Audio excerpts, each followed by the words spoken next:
மின் சாதன பொருட்களை உபயோகிக்கும் பொழுது கவனத்தில் கொள்ள வேண்டியவை என்னென்னு இந்த பதிவில் பார்க்கலாம் வாங்க. கிரைண்டர், மிக்சி, கிரைண்டர் போன்றவற்றில் அவை காலியாக இருக்கும்போது இயக்குவதையும் வேறு ஏதேனும் சாமான்கள் போட்டு வைத்துக் கொள்ள உபயோகிப்பதையும் தவிர்க்க வேண்டும். கிரைண்டருடன் பொருத்தப்பட்ட பெல்ட் தளர்வடையும் போது மோட்டாரை நகர்த்தி பெல்ட் டென்ஷனை சரி செய்யலாம். அறவை நேரத்தை குறைக்க எப்பொழுதும் அரைக்க வேண்டிய பொருட்களை குறைந்தது 5 மணி நேரம் முன்னதாகவே ஊற வைக்க வேண்டும். மிக்சியை தினமும் நாம் ஒரு முறையாவது பயன்படுத்துகிறோம். அரைத்து முடித்ததும் பிளேடை நன்றாக கழுவ வேண்டும். மிக்சியில் பிளேடு பொருந்தும் இடத்தின் இடைவெளிகளில் அரைக்கும் பொருட்கள் தங்கிவிடும். இதைத் தவிர்க்க அரைத்து முடித்தவுடன் மறுபடியும் சிறிது தண்ணீர் மட்டும் மிக்சி ஜாரில் விட்டு ஒரு சுற்று ஓடவிட வேண்டும். பிளேடு சுற்றும் இடைவெளிகளில் உள்ளவை தண்ணீரோடு சேர்ந்து வந்துவிடும். மிக்சியும் சுத்தமாகிவிடும். வாடையும் அடிக்காது. அவை கெட்டியாக ஒட்டிக்கொண்டு இறுகி விடாமலும் இருக்கும்.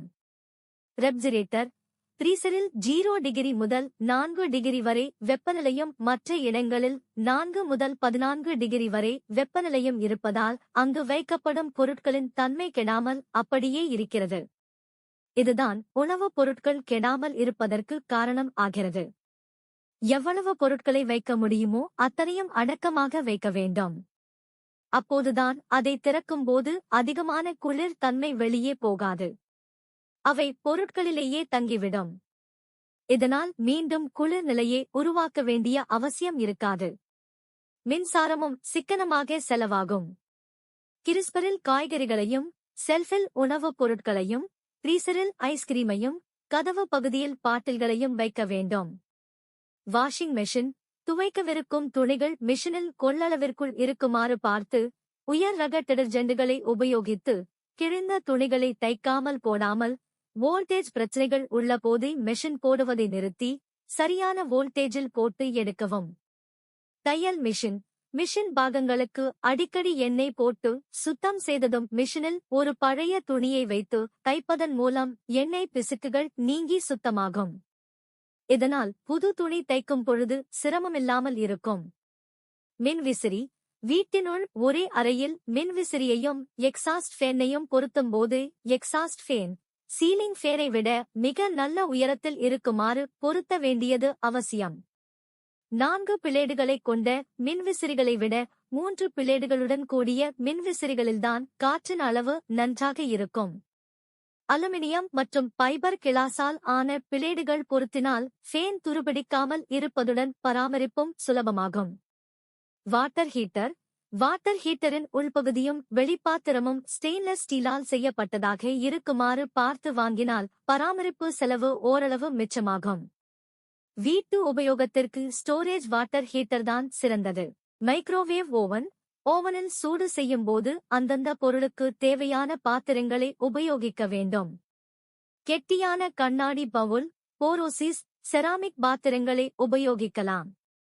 ஒவ்வொரு பொருளுக்கும் அதனதன் வெப்பநிலையை உபயோகிக்க வேண்டும். மைக்ரோவேவ் முறையில் சமைக்கும்போது பாத்திரம் சூட்டை உறிஞ்சுவதில்லை. சமைக்கப்பட வேண்டிய உணவே உஷ்ணத்தை உறிஞ்சிக் கொண்டு வேக ஆரம்பிக்கிறது. குறைந்த நெய் உபயோகித்தாலும் சரியான நேரத்தையும் பவரையும் அமைத்துவிட்டு நடுநடுவே உணவுப் பொருட்களை வெளியே எடுத்து கலந்து விட்டு வைத்தால் உணவு தீய்ந்து போவதும் குழைவதும் ஆகாது. வீட்டு ஏசியை 3 மாதங்களுக்கு ஒருமுறை சர்வீஸ் செய்ய வேண்டும். ஸ்பிளிட் ஏசியை 15 நாளுக்கு ஒரு முறை பில்டரை கழற்றி தண்ணீரில் சுத்தம் செய்து மாட்ட வேண்டும். இதனால் இடையூறு இல்லாமல் கூலான காற்று வரும். 27 டிகிரியிலும் நல்ல குளுமையை தரக்கூடிய ஏசிதான் தரமானது.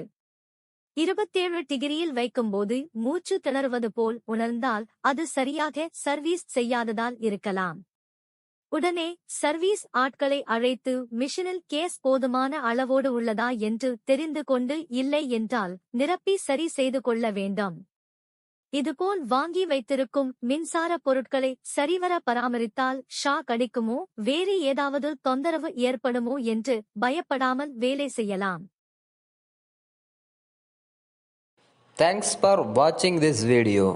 Please subscribe our channel. Thank you.